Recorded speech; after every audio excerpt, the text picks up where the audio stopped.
ఇందాక ఒకటి చెప్పాను కదా గురువుగారు, గురువు దగ్గర మనం నేర్చుకోవాలి అని. మనం సాధన చేయాలన్నా, ధ్యానం చేయాలన్నా ఖచ్చితంగా మంత్రాన్ని నేర్చుకుని ఉండాలి. ఒకవేళ ఆ మంత్రం కూడా గురుముఖతానే నేర్చుకోవాలి. ఇవేమీ లేకుండా ఇప్పుడు సాధారణ పద్ధతిలో మెడిటేషన్ అనే పద్ధతిలో ఇంట్లో కూర్చొని ధ్యానం చేయడానికి మంత్రం లేకుండా గురుముఖత కాకుండా ధ్యానం చేయడానికి వీలు పడదు అంటే దీనికి మనకు పూర్వం ఆధారాలు ఉన్నాయి.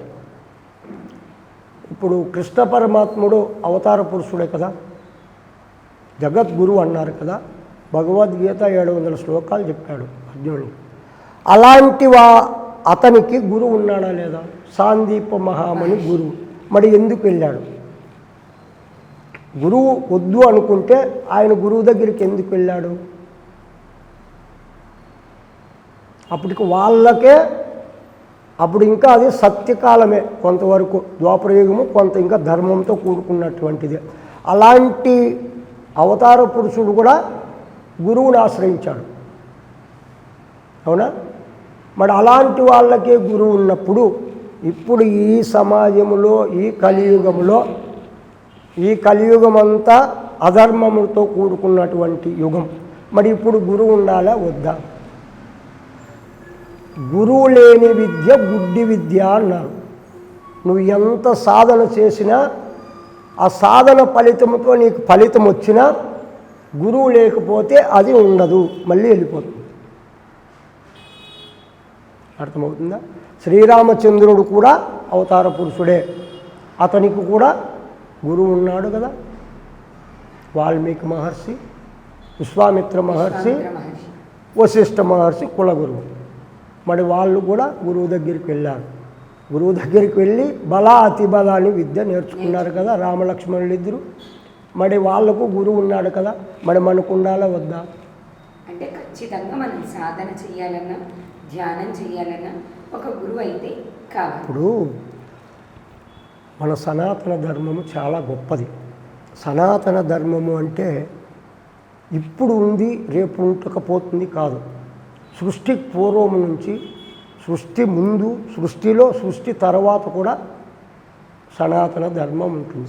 శాశ్వతమైనటువంటిది సనాతన ధర్మము. ఇప్పుడుండి రేపు లేకుండా పోయేది కాదు. కాబట్టి మన సనాతన ధర్మంలో గురువుకు ఒక ప్రాముఖ్యత ఇచ్చారు, దేవునికి ఇవ్వలేదు. గురు బ్రహ్మ గురుర్ విష్ణు గురుదేవో మహేశ్వర గురు సాక్షాత్ పరబ్రహ్మ తస్మై శ్రీ గురవే నమః అన్నారు కదా. మరి దాన్ని ఎందుకన్నారు? గురువు లేకపోతే దేవుడు లేడు. గురువే బ్రహ్మ, గురువే విష్ణు, గురువే ఈశ్వరుడు. సృష్టి స్థితి లయ మూడు గురువే. సృష్టికర్త ఎవరు? బ్రహ్మ. లయకర్త ఎవరు? ఈశ్వరుడు. లయం చేసేది శివుడు. స్థితికర్త అంటే పోషణ చేసేది విష్ణువు. ఆ ముగ్గురిని గురువులో పెట్టారా లేదా?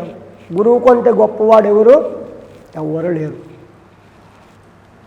గురువు లేకుండా నువ్వు ఎంత సాధన చేసి, ఎంత తపస్సు చేసి భగవంతుడు ప్రత్యక్షమైతే నైనా గురువు దగ్గరికి వెళ్ళి మళ్ళీ రా అంటాడు.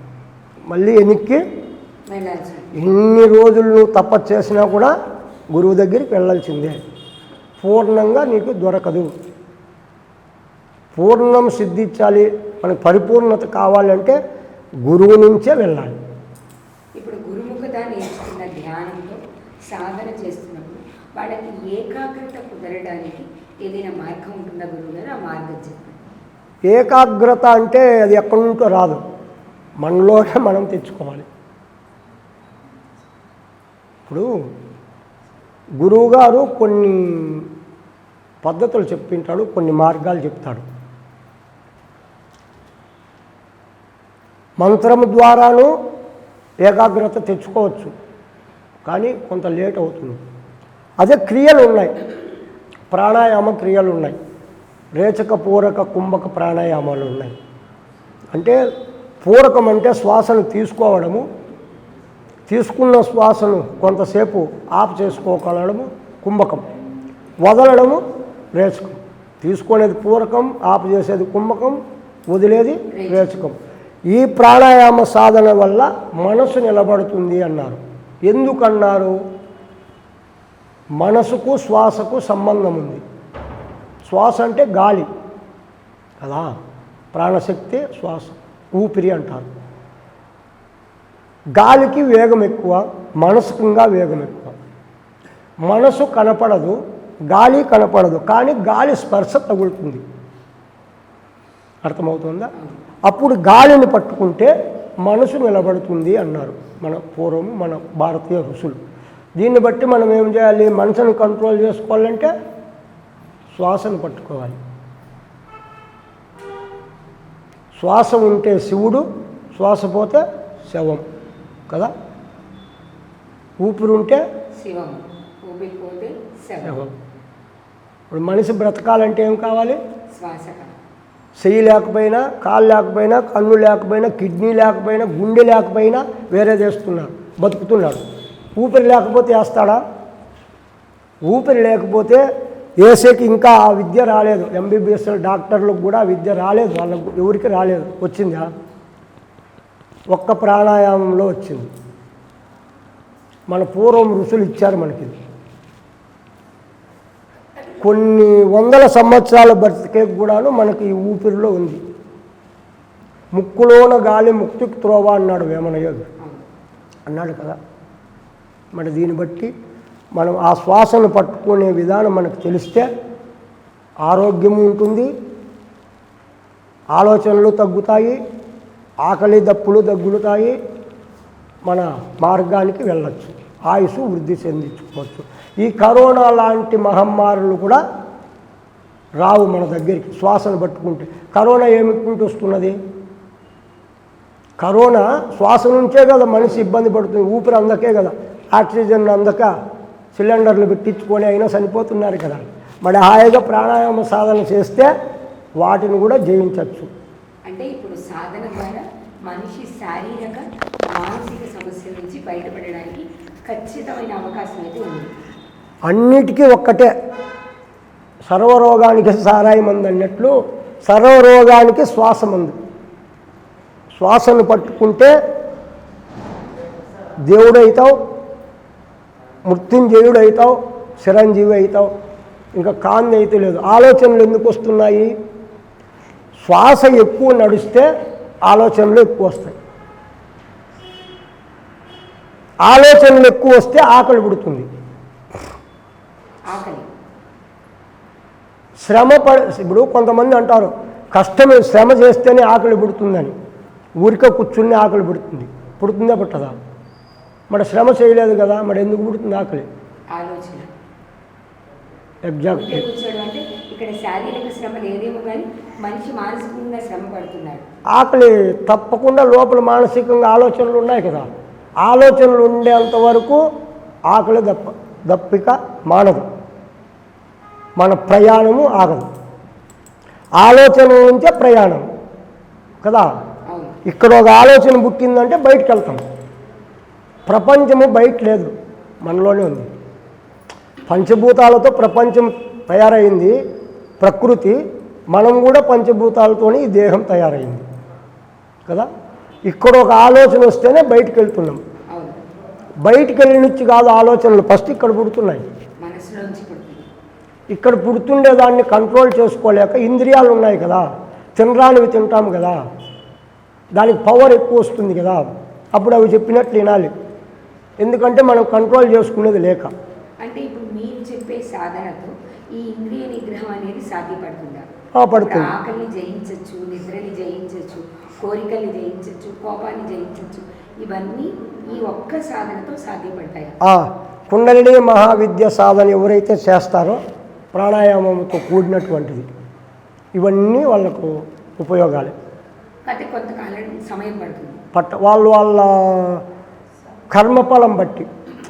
ఇప్పుడు ప్రతి ఒక్క మానవుడు ప్రజెంట్ ఇప్పుడు అనుభవిస్తున్నాడు ప్రారబ్ధ కర్మము అంటే గత జన్మములోది.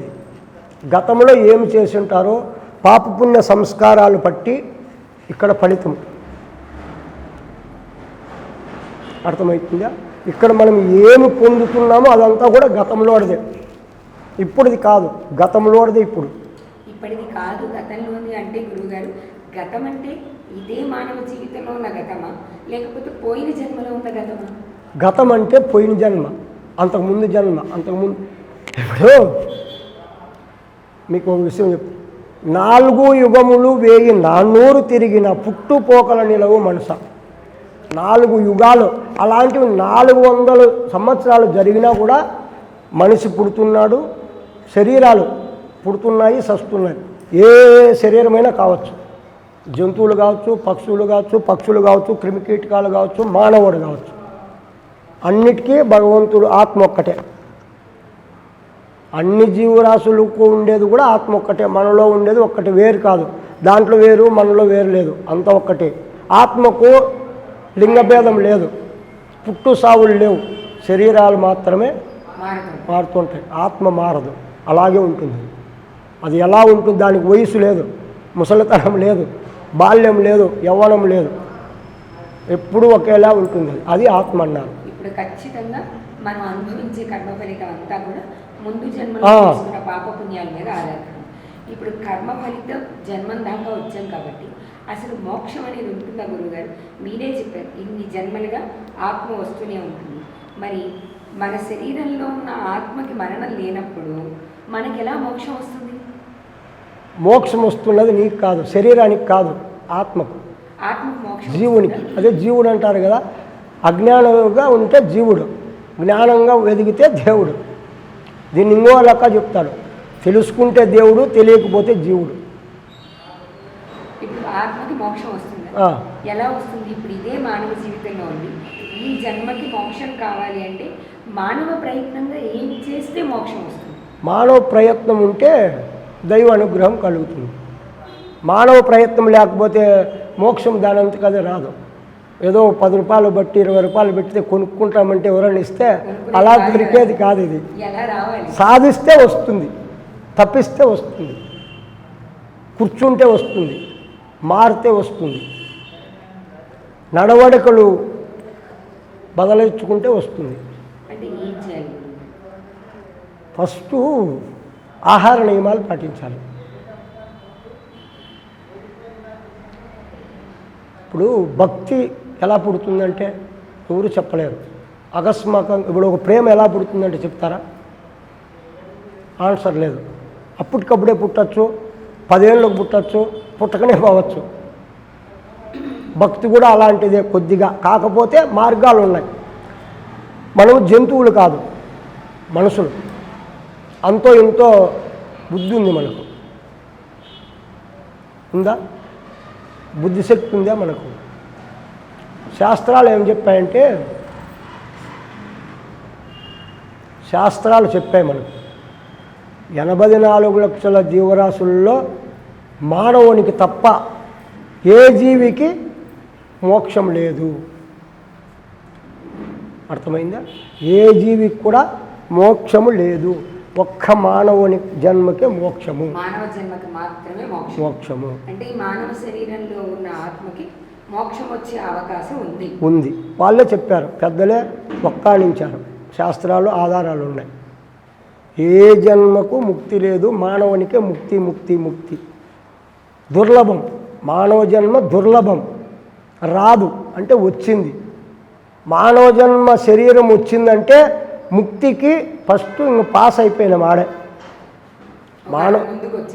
మానవ జన్మ వచ్చినప్పుడే పాస్ అయిపోయినాం, ఇంకా ముక్తికి అర్హత వచ్చింది. కానీ నువ్వు చేయలా. ఆ ముక్తి అనేది ఒకటి ఉంది, ఎలా వెళ్ళాలి అనేది నువ్వు తెలుసుకోలేదు. తెలుసుకున్న వాళ్ళు చాలామంది దానికోసం తప్పించారు, ఆ పదవిని అందుకున్నారు. ఇప్పుడు వాళ్ళని మనము దేవుళ్ళుగా కొలుస్తున్నాం, ఇవన్నీ చూస్తున్నాం కదా. మరి దాన్ని బట్టి ఉందా లేదా అనుకుంటారా మీరు? ఉంది కదా, నమ్ముతాము కదా. మనం నమ్మినప్పుడు చేయాలి కదా. ఒకటి కావాలంటే ఒకటి వదులుకోవాలి.